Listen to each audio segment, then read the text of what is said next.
Finally भाई पवन भैया ने पोल खोल दिया है अपने ज्योति जी के बारे में।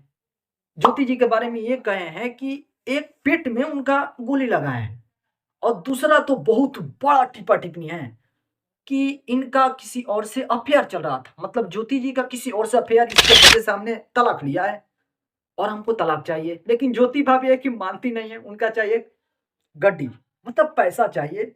वो भी अभी नहीं, पूरे 8 करोड़ भाई रुपया तब लेकर अलग। मुझे लग रहा है कि बहुत टाइम लगेगा इसमें तो, लेकिन मुद्दा चल रहा है क्यों मुझे पता नहीं है। बट पवन भैया ने कहा था हम भी पोल खोल कर रहेंगे। 2 पोल उन्होंने खोला है। पहला, उनका पेट में गोली कहां से लग गया है, इसका जवाब पवन भैया के पास नहीं था क्योंकि उन्होंने पूछे थे, लेकिन जवाब ज्योति सिंह के पास से नहीं आया। बाद में मालूम चला कि नहीं नहीं नहीं नहीं नहीं, बुआ जी के शादी था, पिताजी के हाथ में हथियार थे, 4 गो गोली थे, उसमें 3 गो छोड़ दिए थे, एक गोली रह गया था और अचानक पता नहीं चला और टिपा गया और लग गया ज्योति सिंह का पेट में। 13 वर्ष की थी उस समय, फिर बची कैसे?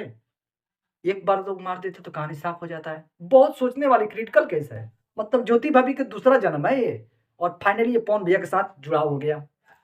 तो ये चीज मालूम चल रहा है। यही नहीं, हॉस्पिटल के नाम भी बता दिया गया है। क्या नाम है उनका? कोई सिंह साहब जी का हॉस्पिटल है, उसी में पता करना होगा कि 13 वर्ष जब ज्योति सिंह थी तो आखिर गोली कैसा लगा था। अब कुछ चीज ऐसा होता है जो हम बोलना नहीं चाहते हैं क्योंकि गाइडलाइन आ जाता है, और गाइडलाइन एक आ गया, कहानी हम लोगों का जब्त हो जाता है।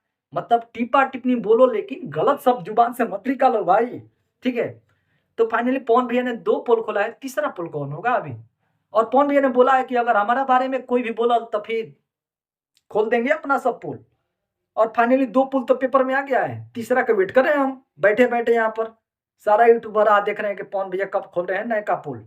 हालांकि कौन सही है कौन गलत है उन लोगों का पर्सनल है, और हम चाहेंगे कि जो भी हो बहुत जल्द हो, या तो अलग हट जाए। अगर दोनों में जोड़ी नहीं बन रही है तो फाइनली पवन भैया का भी दोस्त नहीं है और उनका भी दोस्त नहीं है, सिंपल हम कहेंगे। तो चाहेंगे कि जल्द से जल्द ले दे के सलट के होने मामला हट जाए, नहीं तो पूरी तरीका से बन जाए। बनने लायक तो लग नहीं रहा है, दोनों दिन से पूरा धक्कड़ बम छूट रहा है। तो मुझे नहीं लगता कि अब बनेगा, या भगवान से मनाऊं कि नहीं पवन भैया और ज्योति भाभी एक हो जाएं।